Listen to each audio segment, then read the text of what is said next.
I feel like Nigeria never ended the civil war against Biafrans. Do you think that there's something that could be done consistently?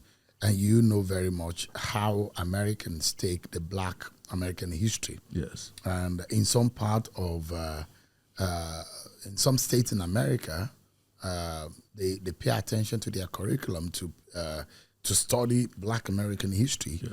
And there's the Civil War. And there are those who say that healing comes from, but a lot of people still believe that the blacks or the colored person in America is an endangered species. Yes. But in South Africa, we saw what happened. In Rwanda, we saw what happened. How reconciliation and healing could happen. I'm not sure we've had a national conversation about the Nigerian Civil War of between 1966 and 1967 to 1970. Yeah, 70. Yeah, that's true. Do you think there is anything that could be done? It doesn't look like we have walked away from the ghost is still haunting Nigeria. That's exactly what I'm saying. I would say, like, if I were sitting in Nassau Rock today as president, I'll go to the Southeast and apologize for the Civil War, no matter whose ox is scored.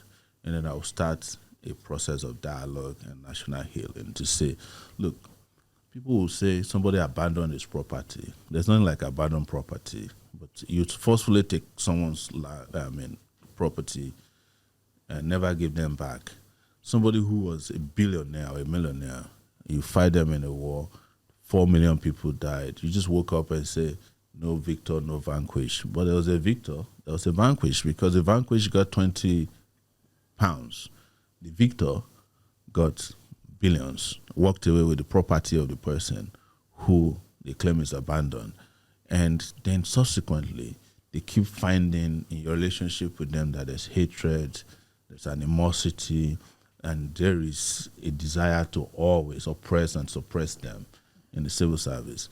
Jonathan told me one thing, and probably I'm not supposed to reveal, but I'll say it. He said when he made Ihejurika, the chief of army staff, so he came to him and said, this is unbelievable. You have an Igbo man. He said, an Igbo man. Said, nobody trusts him. It came to him, he said, all of them started coming and said, and things what people say about Kaduna and Seogo. Exactly. And the 1976 coup and how they thought that. So, but we have not walked that part. I didn't fight during the Civil War, so I don't have any business sustaining the Civil War. I was born in 1971. But I knew I could smell the gunpowder all around us. And I think this is part of how we can start that national healing. Release Nnamdi Kanu, call for dialogue, get everybody to sit down, including those who fought people. Gowon is still around, Let all of them sit across the table and say, look, we want to confront one of our ugliest past, which is the Civil War. I think, and because we are confronting our past in the Niger Delta region. You are forgiving Kensar Wiwa, remediation is going on likely, driven by the need to go and start re-exploitation of oil from Ogoni land. But you could see that those are work. You meet all the militants, they used to be in hiding, now they are billionaires. Tompolo just donated 10 billion naira to Delta State. He's probably richer than Delta. So if, for instance, you had continued fighting the insurgency in the Niger Delta region, probably they would have shut down the entire oil production in the country by now. Sure. You are looking at insurgents, Boko Haram, bandits. You are meeting with them. You even grant them the opportunity to come to your meetings with their RPGs and their magazines. They come, you even send delegation to attend their children naming ceremonies. And then there's a guy whose only weapon, regardless of what they tell you, that you could provide in public is a radio broadcast. That's all. Sure. Not a razor blade was found in his possession. Yeah. I think that, and I'm throwing this challenge to the Nigerian National Orientation Agency. They are different. I'm a student of literature, and you can sit down and critique any work of literature that anybody does.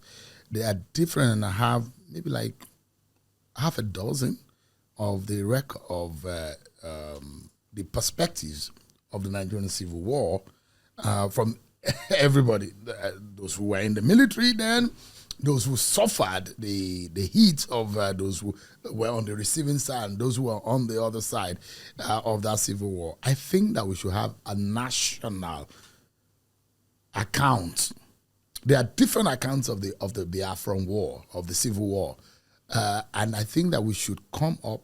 Let's have writers who will come and align the account. Let's have a Nigerian account of the Civil War that will now have FAQs to say these are the frequently asked questions and these are the answers to it. Because if those will say it's an Igbo war or is an anti-Igbo or this was this and that, don't you think that we need to come together first? Reconciliation, the kind of thing that we saw in South Africa. Let's have a national moment of reconciliation and healing, then have a unified account about the Nigerian Civil War, then have incorporated as part of civic studies in our education curriculum, such that students are compulsorily made to study it from primary to secondary and to the university, what has happened in our past and our history, don't you think? Well, we need to restore history back to our curriculum. I mean, real history. I think it's been done. Well, I'm not sure if it's been practically, it's been announced as a policy, but I'm not sure. You have to see what the history books are first before you can say those are history books. Because don't forget, there was a time in this country that under the military, they banned Kensarawiwa books simply because they had a problem. But what I want to tell you, beyond what you've recommended, these are just glossaries to what needs to be done. There must be, and this is serious, that first you have to stop the abuse. You have to, by way of what you have recommended, which is national healing, stop the suspicion. And thirdly, you have to ensure that you demilitarize. Yes, there's nobody who feels safe in the Niger Delta region. I mean, in the southeastern part region. I could tell you this, and this is a hard truth that Nigerians have not been told. You see, most of the parts of the southeast are no longer Nigerian territory, because one of the signs of your territorial control is your flag. You can't put a Nigerian flag on most of the southeastern part of the country. Maybe it's only in Enugu that you can find a Nigerian flag flying. There are no more schools where you can teach anything about Nigeria. Even in this Abuja, we're going around to markets. We had a guy carrying a flag. They said, no, we don't want Nigerian flag around us. That shit tells you how deeply people have. But let me ask you, Shore, the case of Nnamdi Kanu is before a Nigerian court. Yes. And, when this has happened, it handicaps anyone from taking any political decision. Nobody is handicapped by, let me tell you, and you know this, the politicians who repeat this garbage, they themselves do not allow the courts to determine their fate. I mentioned to you before that this current president, Tinubu, was undergoing trial at the Code of Conduct Bureau. Have you ever studied how it ended? It ended because they always seek political solutions. He knew that if he was convicted, he might not be the president that he is today. So he went to France to go and meet with Jonathan. A meeting organized, I think, was by Shaguri, or there's another guy who is close to Atiku, one of those Italians. And he resolved it there. I heard about it through the Akintola SAN.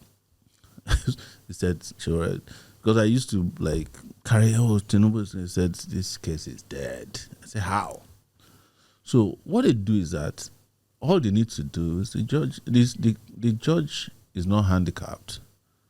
All they need to do for political solution is for a prosecutor to come to court and file a nolle.